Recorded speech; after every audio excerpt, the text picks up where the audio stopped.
Welcome to a comic book look after hours. On a weekly basis, Tom, Skylar, and I, we keep it comics, drinking our beer. That's what we do out here in the Midwest. But you know what we love most of all is talking comics. Well, we just don't stop. Rock around the clock. After hours, we are going to be interviewing some awesome creators, and awesome creators we have indeed. Joining me from Australia, and this is a big deal. Like, I'm so excited about this, you guys. It's so cool. Joining us from all the way from Australia is Darren Close. And how are you doing? I'm good, man. Good. How you doing? Very good. Doing awesome. And I totally appreciate you taking the time to visit with us all the way out here in the middle of nowhere, South Dakota. So I definitely cheers to that. We have a very exciting piece of work that you have done to talk about tonight. But before we do that, can you just introduce yourself, and introduce yourself to the viewers? Okay. Obviously, my name's Darren. I've been making comics probably for the last 10, 15 years, on and off. Primarily as a publisher with the Killeroo book. I generally have other people do the artwork. So I'll write it and they'll do the artwork and send it through. A lot of the time I'll ink it then and then do all the post-production and pay for the printing. So, and just self-publish. Nice.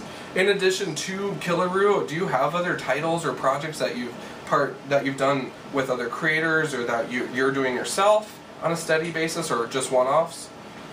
Not really. I'm kind of focusing primarily on Killeroo at the moment. Back in high school, I created a character called Eclipse, which was kind of a real knockoff of Spawn, Batman, the X-Files, a whole bunch of stuff. And it was just a little mini I made. Did about 100 copies of that, which was fun. But no, with the Killeroo book, I sort of took it a little more seriously, and I found with my own artwork, which has been developing over time,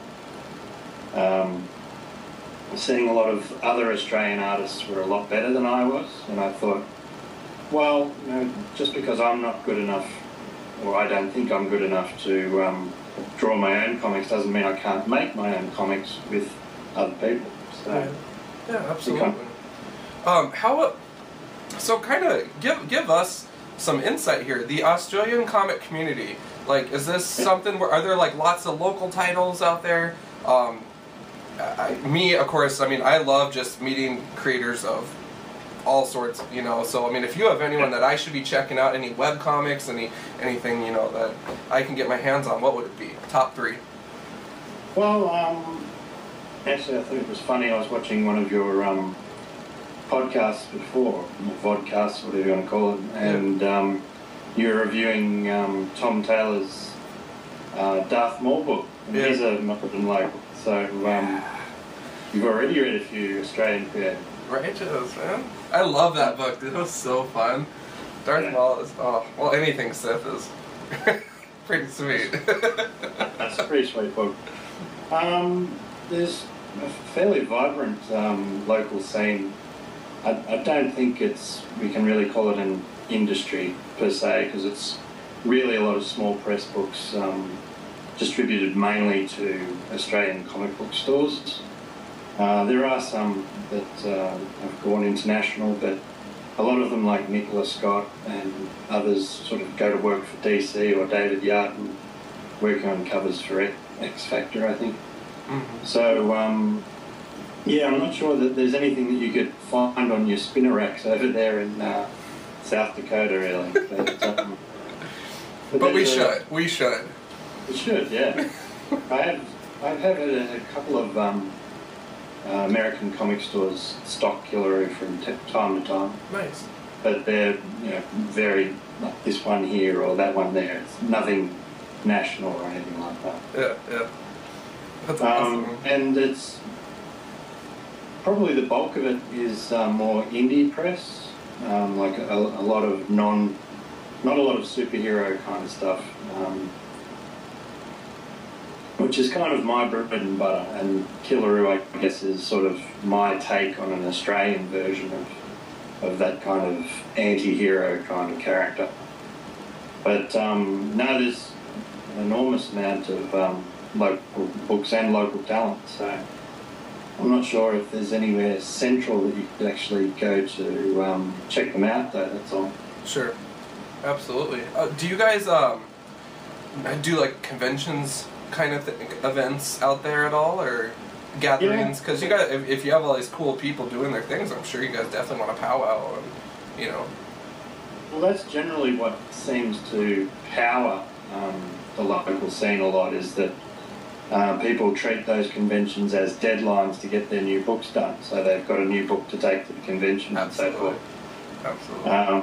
And there's 2 or 3 companies that do comic conventions here, probably 3 to 4, 5 times a year. So there's quite a lot all around the country. So okay. Yeah. That's awesome. Oh man. Well, I just one question I guess I had. I'm gonna try to get into the book itself here coming up on like the second half, but one question I had for you that kind of is general from the book: are there lots of motorcycle gangs? There is quite a lot of motorcycle. That is so awesome, dude. Oh yeah, that is just rad. I was just like that, just because we have this big motorcycle gathering out here. We have a city called Sturgis, and bikes everywhere. It's insane. So I got a chuckle out of that because it just reminded me of here. So I definitely appreciated that. Yeah. Absolutely. And just kind of we talked about you as a creator a little bit. Who are you reading? Do you pick up a lot, comics on a weekly basis, or as a creator, do you kind of step back from that, or what is your mindset? For me, I've really gone off the pamphlets or single issues, if you like. Economically, I don't think it's a model that makes a lot of sense, even though I published it. Yeah. But again, with small press. But I guess I'm a bit of a hardcover junkie. I'm a big fan of really big deluxe omnibus editions and stuff like that. So, sure. Like, I'll go back and I've got the Todd McFarlane Amazing Spider-Man omnibus, which has like his entire run on Amazing Spider-Man. It's like massive book. Bible size, yeah. I'm a big fan of the IDW artist editions, which publish those original art at full size and as that they are. So for those, I enjoy those just to see how other artists work and see their techniques and so forth up close and personal. But as far as regular books, I don't really read too many. I picked up the Court of Owls book by Capullo and Snyder. That was really nice. Yeah. But yeah, I'm probably more of an art or an artist's comic collector. So if the art looks good, I'll probably give it a look. Yeah. But, as far as reading anything on an ongoing basis, probably nothing since I was into the Savage Dragon, which I was a big fan of. Yeah. That's awesome. And I can't, I can't say enough praise for that Batman run. Yeah. When we started Comic Book Look, if you watch episode 1, back when we had the horrible camera and we're sitting on 2 separate chairs, and I introduced myself as the guilty Marvel junkie. Time out. We've expanded those horizons, but what's interesting, one thing Tom has drilled into my brain is to check out indie creators. When we went to the Spring Con up in Minneapolis, Minnesota, and that's our first con ever, it was just so cool to, you know, get to meet people and then check their work out, and getting to meet someone while you're, you know, reading the book and stuff, it just makes it more personable, and it's so cool that, you know, you make yourself available to visit with me, you know, across the world. I totally appreciate that, you know, and in general, like, people are very friendly, so I definitely appreciate that. I love a good book, and I love being able to shake someone's hand, you know, when they do good work, and so that's one thing I totally appreciate. Indie books, Tom has me checking out, you know, some Image titles, checking out Saga right now. It's kind of one of the hot tamales, I guess, that I just tried out this week. And I picked up issue 6. I thought the cover was gorgeous with the leaves, and then I picked up issue 1 just so I could see if the story would, you know, do it justice, and I really liked it, so I'm going to have to be on the mad hunt for issues 2 through 5 on that. Okay. So I'm waiting for the hardcover on that one. Oh, absolutely. Yeah. So, you know, the main thing that I guess I've been noticing lately, and that I've heard a lot from a lot of other podcasts, is it's really about quality these days instead of quantity, because everyone's on a budget, dude. Like, yeah. I can't, you know, I read a lot of books, but I've dropped a lot of books, you know, just to make room, because I just can't justify anymore. Like, I'm really conscious now of what I am reading and what I prefer as a reader, and that's one thing that doing this show has done, you know, wonders for me in that, because if you watch that issue 1, just don't acknowledge that.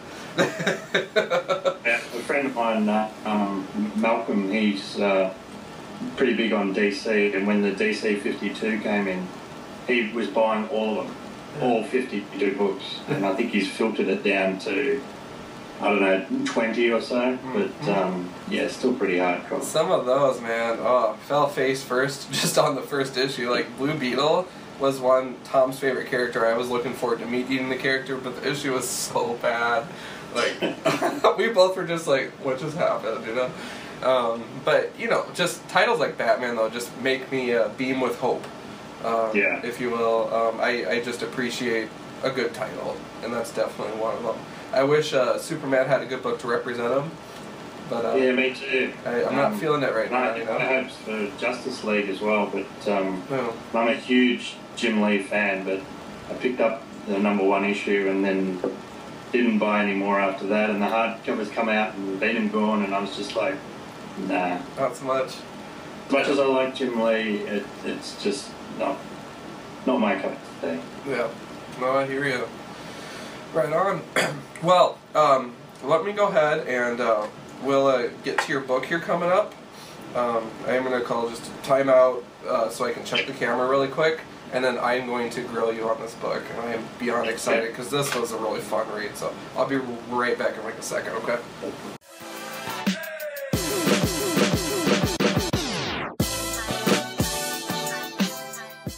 The meat and potatoes of our discussion today is going to be Killeroo Gang Wars. So first of all, what I read was the introduction of the character. So I just want to kind of go through that, but I understand that you have many more issues of this. Is that correct? There's 2 other issues that I've published, probably 2.5. I had a little mini comic as well. Nice. But they were published between 2000 and 2004, I think. Okay. So they're a while ago, and they were essentially anthology books where I just got a whole bunch of short stories from a bunch of different creators, and they did their take, I guess, on the Killeroo character. That's like awesome. sort of, here's the visual, now go and do what you want. And some really nice stuff came out of it, but it really diluted the character somewhat to, well, I guess the canon version of the character that I had in mind. And there's no one to blame for that but myself. So with Gang War, it was really, as you said, like an introduction. I'm really trying to reintroduce the character to people who may know him before, or for people like yourself who haven't seen him before, they're sort of like I'm just pushing straight into Gang War rather than here's the other books that I've done. Yeah. Yeah. Absolutely. Well, you know, I took notes, and just so that you're a believer, Oh yeah, right. I have these big things of index cards from college when I'm supposed to be studying using flashcards, but now that I'm graduated, I just use them for more scholarly means. So right off the bat, the one thing that I noticed was that you did variant covers. Yeah. I thought that was really cool. I was talking to the printer that I wanted to use, and I thought it might be cool to have like some sketch variants and a black and white variant. And I just thought internally that's just going to cost way too much. And I just out of curiosity, I asked the printer, and he's like, "It's like another $30, dude." That's awesome. Like, cool. Because they're only small runs, so I think there's only 30 of the sketch variant and 30 of the black and white cover. So it just, given that I'm sort of relaunching the character, I thought it'd be nice to have a couple of different options for people to buy. That's really. I just saw that though, and I was like, hats off to that. That was awesome. You did mention, I believe Paul likes to put a lot of detail into things. One thing that I noticed right off the bat, and this is actually page 3 in the PDF file, does Australia really have road signs for each animal? Not each one, but... Because it had like 3 in a row, and I was like, that is awesome. So I thought that was kind of It's usually just the kangaroo one, but when you get out into the outback, there's signs for emus and wombats. And that is so awesome. We just have deer. That's pretty much it. Nothing too exciting out here, Kind of just going through the book then, I really, page 4 really drew me in, and that's because he's getting thrown through a window.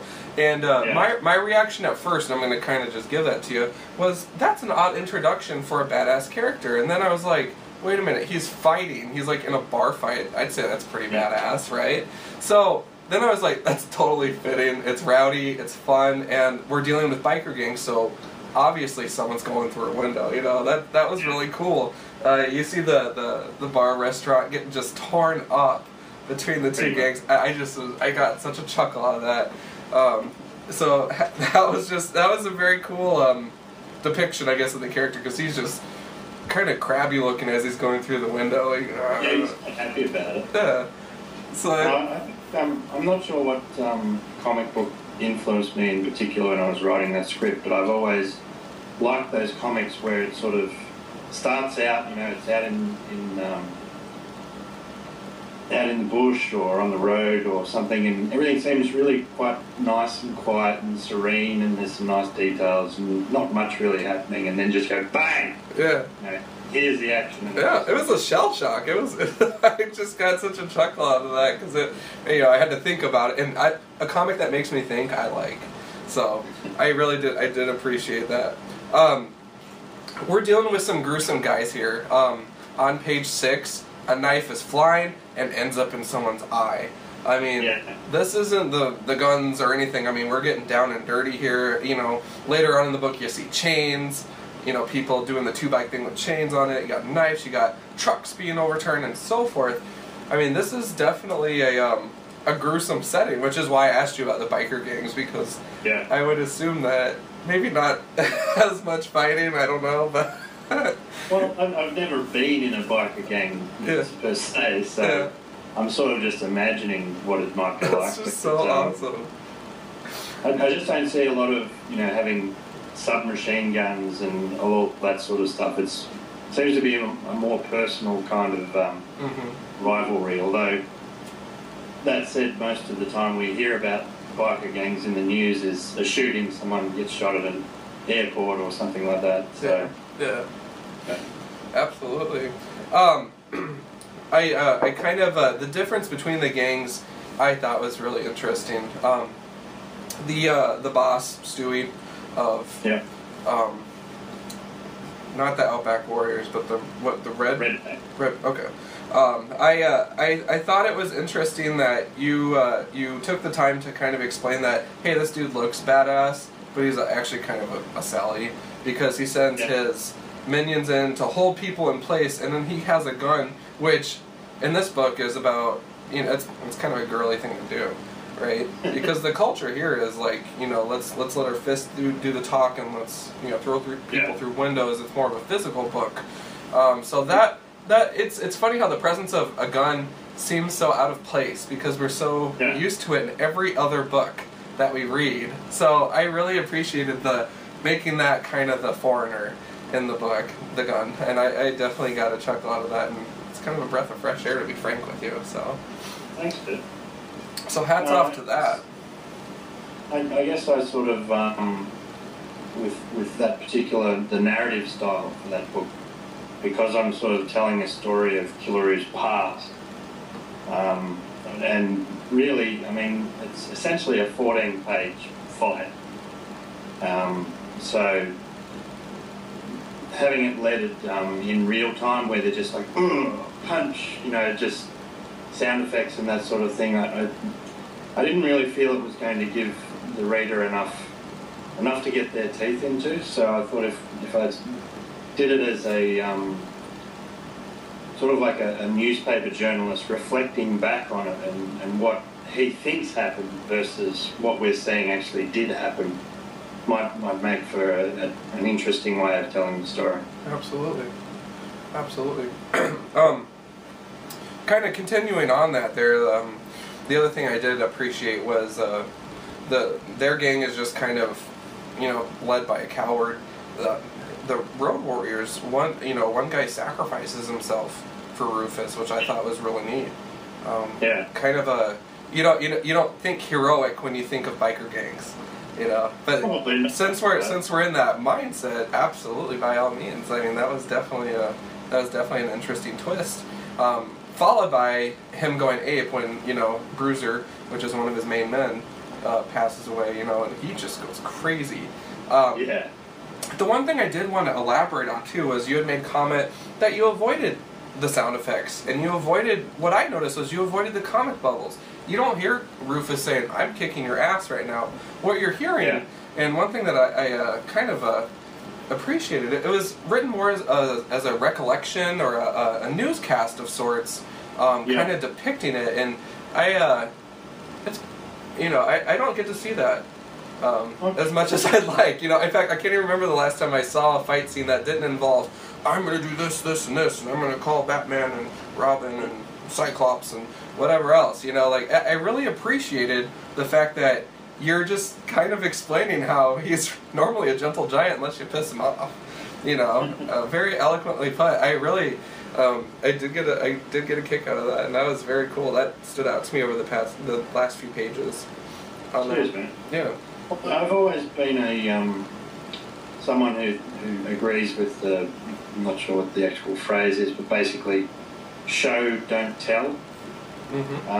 So far as when you look at some of the old Fantastic Four Stan Lee stuff, and it's like the Hulks or the Things punching a guy through a wall, and Stan Lee's narrative that says the Thing forcefully punches this man through the wall, and you're just like, it doesn't add anything to it. So I find with captions and word balloons and stuff like that, if I might write it and then I'll just analyse it and go, does that add anything to this page? Like, has the artist drawn this sufficiently where it basically you can already see what it is that I'm going to say, and then I'll just go, no, scrap it, don't bother with the word balloon.